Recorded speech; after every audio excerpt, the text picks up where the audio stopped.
Now ensued one of the dullest quarter hours I had ever endured. We waited in a silent solitude enclosed by our circles of wire and by a circle of heavy smoke outside of these. We couldn't see over the wall of smoke, and we couldn't see through it. But at last it began to shred away lazily, and by the end of another quarter hour the land was clear, and our curiosity was enabled to satisfy itself. No living creature was in sight. We now perceived that additions had been made to our defenses. The dynamite had dug a ditch more than 100 feet wide all around us and cast up an embankment some 25 feet high on both borders of it.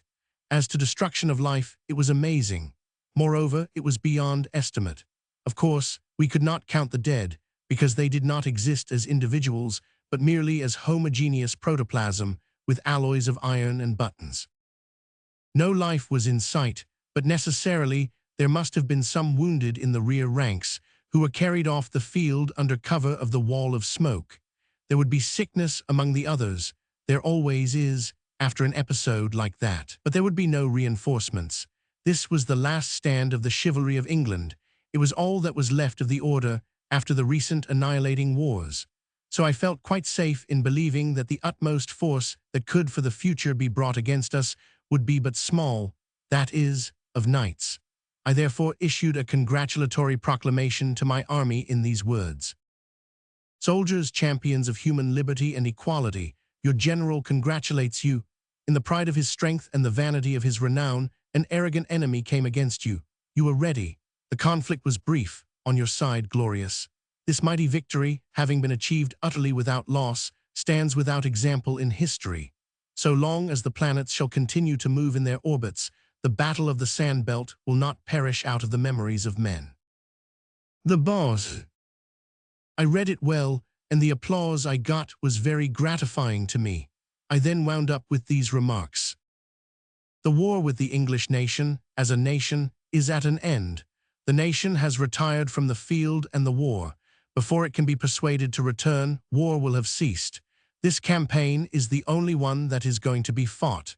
It will be brief, the briefest in history. Also the most destructive to life, considered from the standpoint of proportion of casualties to numbers engaged. We are done with the nation, henceforth we deal only with the knights. English knights can be killed, but they cannot be conquered. We know what is before us. While one of these men remains alive, our task is not finished, the war is not ended, we will kill them all. Loud and long continued applause. I picketed the great embankments thrown up around our lines by the dynamite explosion, merely a lookout of a couple of boys to announce the enemy when he should appear again. Next, I sent an engineer and 40 men to a point just beyond our lines on the south, to turn a mountain brook that was there and bring it within our lines and under our command, arranging it in such a way that I could make instant use of it in an emergency. The 40 men were divided into 2 shifts of 20 each and were to relieve each other every 2 hours. In 10 hours, the work was accomplished. It was nightfall now, and I withdrew my pickets. The one who had had the northern outlook reported a camp in sight, but visible with the glass only. He also reported that a few knights had been feeling their way toward us and had driven some cattle across our lines, but that the knights themselves had not come very near. That was what I had been expecting. They were feeling us, you see. They wanted to know if we were going to play that red terror on them again. They would grow bolder in the night, perhaps. I believed I knew what project they would attempt, because it was plainly the thing I would attempt myself if I were in their places and as ignorant as they were. I mentioned it to Clarence. "I think you are right," said he. "It is the obvious thing for them to try." "Well then," I said, "if they do it, they are doomed." "Certainly. They won't have the slightest show in the world." "Of course they won't. It's dreadful, Clarence. It seems an awful pity." The thing disturbed me so that I couldn't get any peace of mind for thinking of it and worrying over it. So, at last, to quiet my conscience, I framed this message to the knights. "To the Honourable, the Commander of the insurgent chivalry of England, you fight in vain. We know your strength, if one may call it by that name. We know that at the utmost you cannot bring against us above 25,000 knights. Therefore you have no chance, none whatever. Reflect. We are well equipped, well fortified, we number 54. 54 what? Men, no minds the capablest in the world, a force against which mere animal might may no more hope to prevail than may the idle waves of the sea hope to prevail against the granite barriers of England. Be advised. We offer you your lives. For the sake of your families, do not reject the gift. We offer you this chance, and it is the last. Throw down your arms, surrender unconditionally to the Republic, and all will be forgiven. Signed, the boss. I read it to Clarence and said I proposed to send it by a flag of truce. He laughed the sarcastic laugh he was born with and said, "Somehow it seems impossible for you to ever fully realize what these nobilities are. Now let us save a little time and trouble. Consider me the commander of the knights yonder. Now then, you are the flag of truce. Approach and deliver me your message, and I will give you your answer." I humored the idea. I came forward under an imaginary guard of the enemy's soldiers, produced my paper, and read it through. For answer, Clarence struck the paper out of my hand, pursed up a scornful lip, and said with lofty disdain, "Dismember me this animal, and return him in a basket to the base-born knave who sent him. Other answer have I none." How empty is theory in presence of fact, and this was just fact and nothing else. It was the thing that would have happened. There was no getting around that. I tore up the paper and granted my mistimed sentimentalities a permanent rest. Then to business. I tested the electric signals from the Gatling platform to the cave and made sure that they were all right. I tested and retested those which commanded the fences. These were signals whereby I could break and renew the electric current in each fence independently of the others at will. I placed the brook connection under the guard and authority of 3 of my best boys, who would alternate in 2-hour watches all night and promptly obey my signal, if I should have occasion to give it, 3 revolver shots in quick succession. Sentry duty was discarded for the night, and the corral left empty of life. I ordered that quiet be maintained in the cave, and the electric lights turned down to a glimmer. As soon as it was good and dark, I shut off the current from all the fences and then groped my way out to the embankment bordering our side of the great dynamite ditch. I crept to the top of it and lay there on the slant of the muck to watch, but it was too dark to see anything. As for sounds, there were none. The stillness was deathlike. True, there were the usual night sounds of the country, the whir of night birds, the buzzing of insects, the barking of distant dogs, the mellow lowing of far-off kine, but these didn't seem to break the stillness. They only intensified it and added a gruesome melancholy to it into the bargain. I presently gave up looking, the night shut down so black, but I kept my ears strained to catch the least suspicious sound, for I judged I had only to wait, and I shouldn't be disappointed. However, I had to wait a long time. At last I caught what you may call indistinct glimpses of sound, dulled metallic sound. I pricked up my ears then and held my breath, for this was the sort of thing I had been waiting for. This sound thickened and approached from toward the north. Presently I heard it at my own level, the ridgetop of the opposite embankment, 100 feet or more away.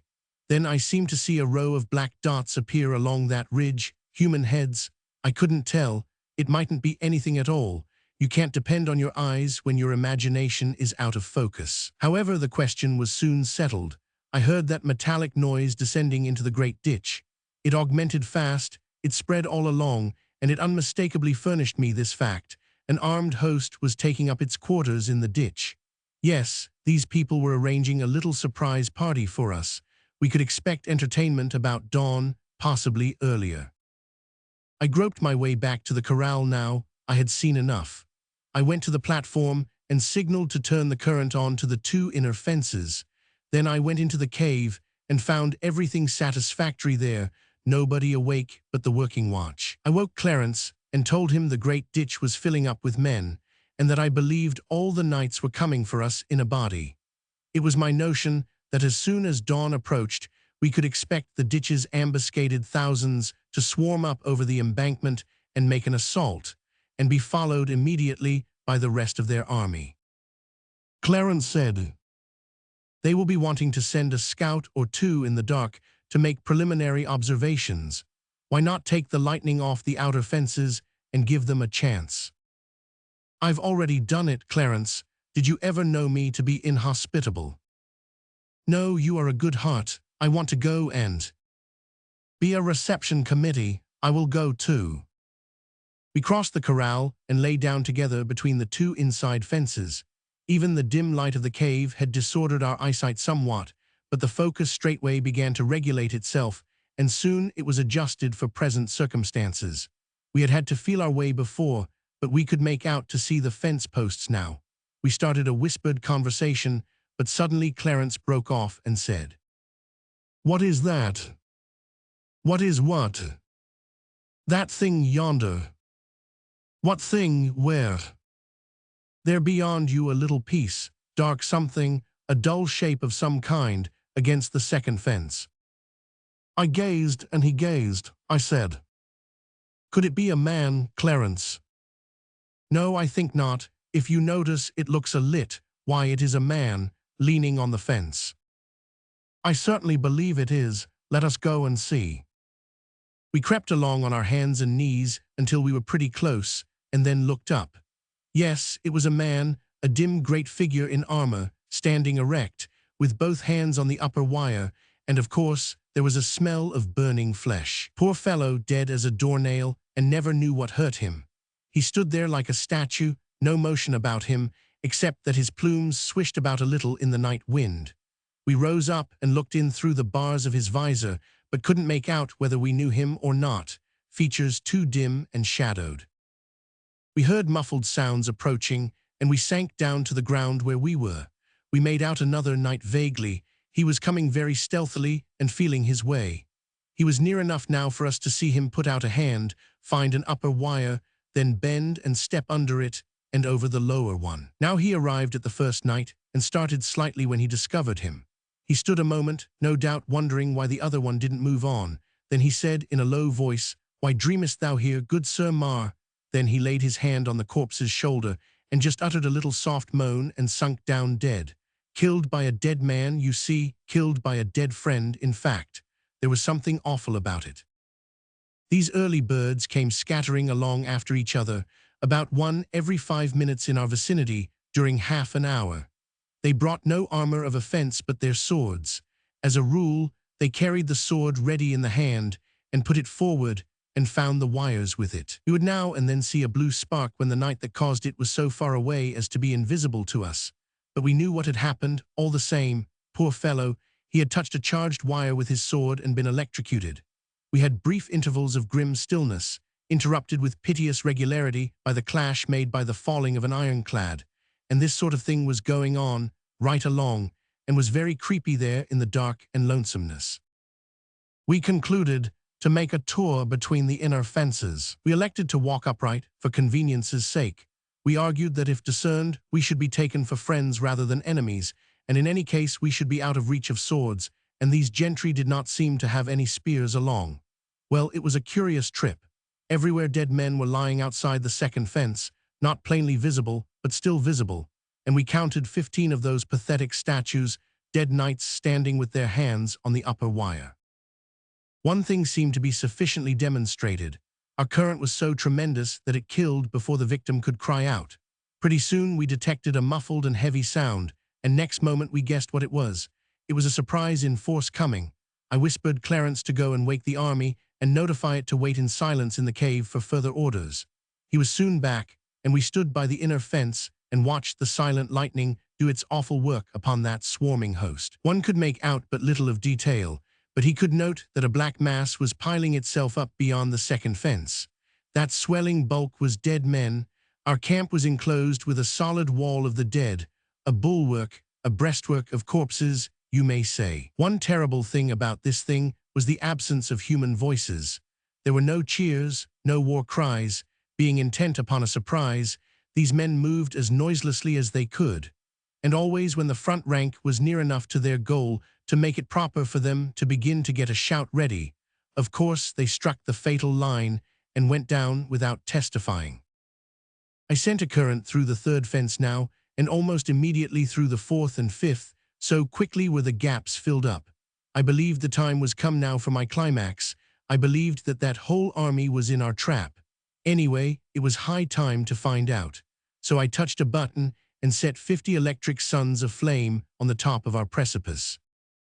Land, what a sight! We were enclosed in 3 walls of dead men.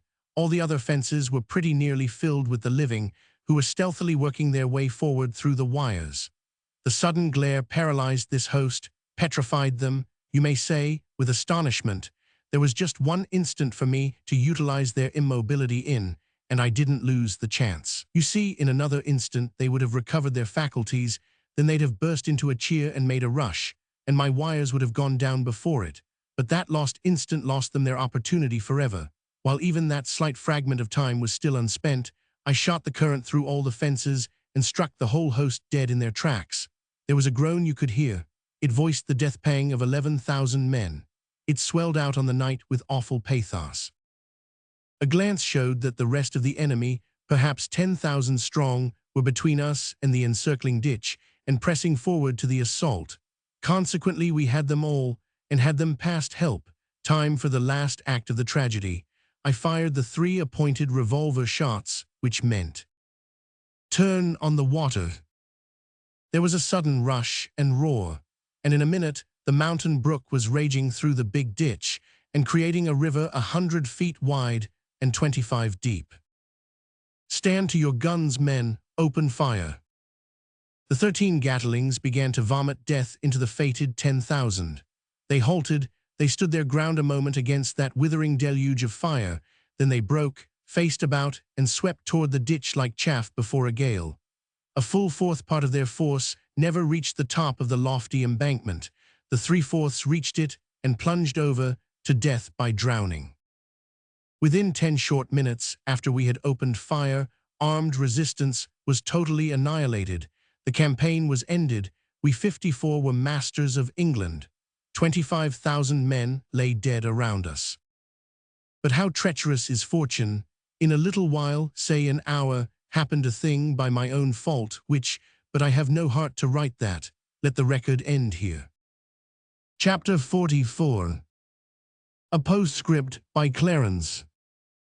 Clarence must write it for him. He proposed that we 2 go out and see if any help could be accorded the wounded. I was strenuous against the project. I said that if there were many, we could do but little for them, and it would not be wise for us to trust ourselves among them anyway. But he could seldom be turned from a purpose once formed. So we shut off the electric current from the fences, took an escort along, climbed over the enclosing ramparts of dead knights, and moved out upon the field. The first wounded man who appealed for help was sitting with his back against a dead comrade. When the boss bent over him and spoke to him, the man recognized him and stabbed him. That knight was Sir Meliagrance, as I found out by tearing off his helmet. He will not ask for help any more. We carried the boss to the cave and gave his wound, which was not very serious, the best care we could. In this service, we had the help of Merlin, though we did not know it. He was disguised as a woman and appeared to be a simple old peasant goodwife. In this disguise, with brown-stained face and smooth-shaven, he had appeared a few days after the boss was hurt and offered to cook for us, saying her people had gone off to join certain new camps which the enemy were forming, and that she was starving. The boss had been getting along very well and had amused himself with finishing up his record. We were glad to have this woman, for we were short-handed. We were in a trap, you see, a trap of our own making. If we stayed where we were, our dead would kill us. If we moved out of our defenses, we should no longer be invincible. We had conquered. In turn, we were conquered. The boss recognized this. We all recognized it. If we could go to one of those new camps and patch up some kind of terms with the enemy, yes, but the boss could not go, and neither could I, for I was among the first that were made sick by the poisonous air bred by those dead thousands. Others were taken down, and still others. Tomorrow. Tomorrow it is here, and with it the end. About midnight I awoke and saw that hag making curious passes in the air about the boss's head and face, and wondered what it meant. Everybody but the dynamo watch lay steeped in sleep. There was no sound. The woman ceased from her mysterious foolery and started tiptoeing toward the door. I called out, "Stop, what have you been doing?" She halted and said with an accent of malicious satisfaction, "You are conquerors, ye are conquered. These others are perishing, you also. Ye shall all die in this place, every one except him. He sleepeth now, and shall sleep 13 centuries. I am Merlin."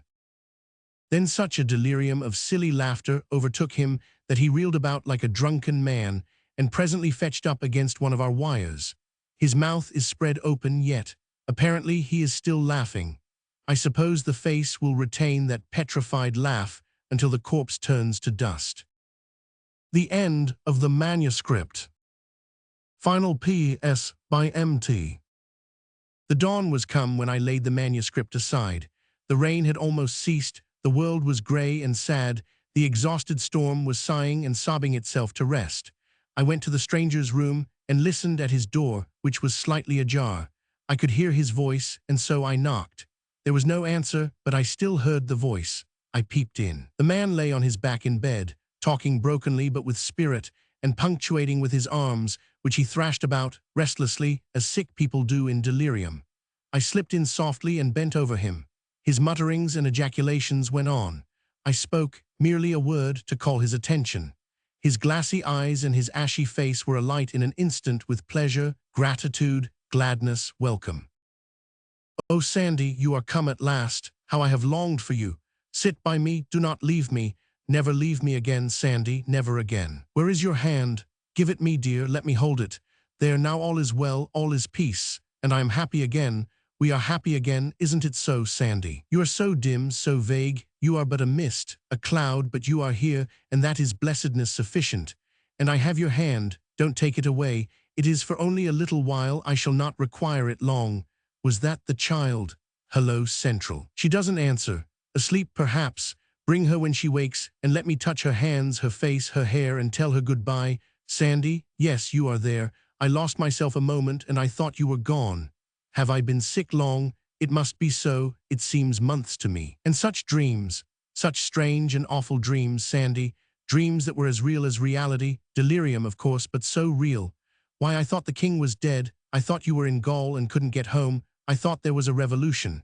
In the fantastic frenzy of these dreams, I thought that Clarence and I and a handful of my cadets fought and exterminated the whole chivalry of England. But even that was not the strangest. I seemed to be a creature out of a remote, unborn age, centuries hence, and even that was as real as the rest.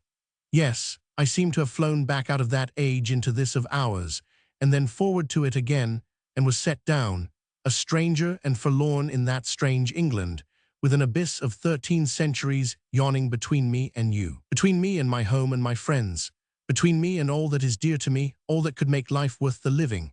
It was awful, awfuler than you can ever imagine, Sandy. Ah, watch by me, Sandy, stay by me every moment. Don't let me go out of my mind again. Death is nothing, let it come, but not with those dreams, not with the torture of those hideous dreams. I cannot endure that again, Sandy." He lay muttering incoherently some little time. Then for a time he lay silent and apparently sinking away toward death. Presently his fingers began to pick busily at the coverlet, and by that sign I knew that his end was at hand. With the first suggestion of the death rattle in his throat, he started up slightly and seemed to listen. Then he said, "A bugle, it is the king, the drawbridge there, man the battlements, turn out the—" He was getting up his last effect, but he never finished it.